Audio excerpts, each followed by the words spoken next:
அதற்கான பதிலை இன்று ஆண்டவராகிய இயேசு கிறிஸ்து உங்களோடு பேசுகிறார். கேட்போமா? சங்கீதம் 134:3, வானத்தையும் பூமியையும் உண்டாக்கின கர்த்தர் சீயோனிலிருந்து உன்னை ஆசீர்வதிப்பாராக.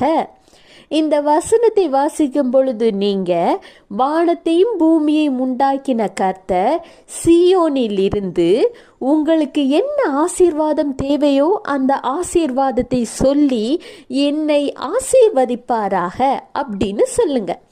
ஆசீர்வாதத்தை பெற்றுக்கொள்ள, அதை நாம் முழுமையாக சுதந்திரித்து கொள்ள நமக்கு மிகவும் முக்கியமான ஒன்று விசுவாசம். நீங்க விசுவாச அறிக்கை இட நீங்கள் கேட்டுக்கொண்ட அந்த ஆசீர்வாதம் உங்களுக்கு கிட்ட கிட்ட நெருங்கி வந்து கொண்டே இருக்கும் என்பதை மறந்து விடாதீர்கள். Have a blessed day. Jesus bless you.